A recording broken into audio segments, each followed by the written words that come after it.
ನಮಸ್ತೆ ಸ್ನೇಹಿತರೆ, welcome back to my YouTube channel. ಸ್ನೇಹಿತರೆ, ನಾವಿವತ್ತು ಸೋರೆಕಾಯಿ ಪಾಯಸವನ್ನು ಮಾಡೋದು ಹೇಗೆ ಅಂತ ನೋಡ್ಕೊಂಡು ಬರೋಣ. ಮೊದಲಿಗೆ ಒಂದು ಸೋರೆಕಾಯಿಯನ್ನು ತೊಗೊಂಡಿದ್ದೀನಿ. ಹಾಗೆ ಅದಕ್ಕೆ ಸಣ್ಣದಾಗಿ ಹೆಚ್ಚಿಟ್ಕೊಂಡಿದ್ದೀನಿ. ಕುಕ್ಕರ್ನಲ್ಲಿ ತೊಳೆದು ಸ್ವಲ್ಪ ಉಪ್ಪು ಹಾಗೆ ನೀರನ್ನು ಹಾಕಿ ಬೇಯಿಸ್ಲಿಕ್ಕೆ ಇಡ್ತಾಯಿದ್ದೀನಿ. ಒಂದು ವಿಷಲ್ ಹೊಡ್ಸಿದ್ರೆ ಸಾಕಾಗತ್ತೆ. ಆನಂತರ ಒಂದು ಬಾಣಲೆಗೆ ಸ್ವಲ್ಪ ತುಪ್ಪ ಹಾಗೆ ರವೆಯನ್ನು ಸೇರಿಸ್ಕೊಂಡು ಫ್ರೈ ಮಾಡ್ಕೊಳ್ತಾ ಇದ್ದೀನಿ. ನಾನು ಗೋಧಿ ರವೆ ತೊಗೊಂಡಿದ್ದೀನಿ, ನೀವು ಬೇಕಿದ್ದರೆ ಶಾವಿಗೆಯನ್ನು ಆ್ಯಡ್ ಮಾಡ್ಕೊಳ್ಬಹುದು.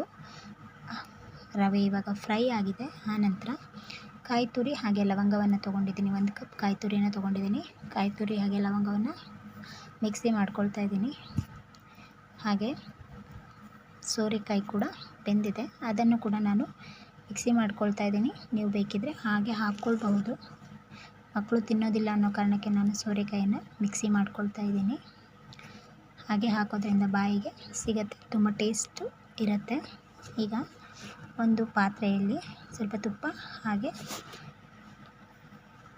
ಒಣ ದ್ರಾಕ್ಷಿಯನ್ನು ಹಾಕಿ ಫ್ರೈ ಮಾಡ್ಕೊಳ್ತಾ ಇದ್ದೀನಿ. ಒಣ ದ್ರಾಕ್ಷಿಯನ್ನು ತುಂಬ ನೀಟಾಗಿ ಫ್ರೈ ಮಾಡ್ಕೊಳ್ಬೇಕಾಗತ್ತೆ. ಆನಂತರ ಇದಕ್ಕೆ ರವೆಯನ್ನು ಆ್ಯಡ್ ಮಾಡ್ಕೊಳ್ತಾ ಇದ್ದೀನಿ. ರವೆಯನ್ನು ಕೂಡ ಸ್ವಲ್ಪನೇ ಸ್ಲೋ ಫ್ಲೇಮಲ್ಲಿ ಇಟ್ಕೊಂಡಿದ್ದೀನಿ, ಫ್ರೈ ಮಾಡ್ಕೊಳ್ತಾ ಇದ್ದೀನಿ.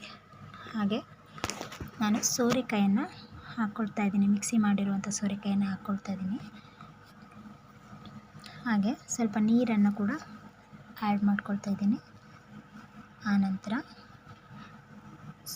ನಾನು 1 ಕಪ್ ಆಗುವಷ್ಟು ರವೆಯನ್ನು ತೊಗೊಂಡಿದ್ದೆ. ಅದೇ ಕಪ್ನಲ್ಲಿ ಅಳತೆಗೆ 3 ಕಪ್ನಷ್ಟು ಬೆಲ್ಲವನ್ನು ಕೂಡ ತೊಗೊಳ್ತೀನಿ. 3 ಕಪ್ನಷ್ಟು ಬೆಲ್ಲವನ್ನು ಹಾಕಿದ್ದೀನಿ. ನೀವು ಸಕ್ಕರೆಯನ್ನು ಕೂಡ ಹಾಕ್ಕೊಳ್ಬೋದು. ಬೆಲ್ಲ ಹೆಲ್ತಿಗೆ ತುಂಬ ಒಳ್ಳೆಯದು ಅನ್ನೋ ಕಾರಣಕ್ಕೆ ನಾನು ಬೆಲ್ಲವನ್ನು ಆ್ಯಡ್ ಮಾಡ್ಕೊಂಡಿದ್ದೀನಿ. ಹಾಗೆ ಕಾಯಿ ತುರಿಯನ್ನು ಕೂಡ ಹಾಕಿದ್ದೀನಿ. ಕಾಯಿ ತುರಿ ಮಿಕ್ಸಿ ಮಾಡಿದೆಲ್ಲ ಅದನ್ನು ಹಾಕ್ಕೊಂಡಿದ್ದೀನಿ. ನಂತರ ಪಾಯಸವನ್ನು ಕುದಿಯೋದಕ್ಕೆ ಬಿಡಬೇಕಾಗತ್ತೆ. ನಾನು ಕೊನೆಯಲ್ಲಿ 1 ಟೇಬಲ್ ಸ್ಪೂನ್ನಷ್ಟು ತುಪ್ಪವನ್ನು ಆ್ಯಡ್ ಮಾಡ್ಕೊಳ್ತೀನಿ. ಮೊದಲೇ ಹಾಕ್ಕೊಳ್ಬೋದು, ಆದರೆ ನಾನು ಕೊನೆಯಲ್ಲಿ ಆ್ಯಡ್ ಮಾಡ್ಕೊಳ್ತೀನಿ. 1 ಟೇಬಲ್ ಸ್ಪೂನ್ ಮಾತ್ರ ತುಪ್ಪವನ್ನು ಆ್ಯಡ್ ಮಾಡ್ಕೊಳ್ತಾ ಇದ್ದೀನಿ. ನೀವು ಬೇಕಿದ್ದರೆ ಜಾಸ್ತಿ ಡ್ರೈ ಫ್ರೂಟ್ಸ್ ಎಲ್ಲ ಹಾಕ್ಕೊಳ್ಬಹುದು. ಈ ವಿಡಿಯೋ ನಿಮಗೆ ಇಷ್ಟವಾಗಿದ್ದರೆ ದಯವಿಟ್ಟು ಲೈಕ್ ಮಾಡಿ, ಶೇರ್ ಮಾಡಿ, ಸಬ್ಸ್ಕ್ರೈಬ್ ಮಾಡಿ.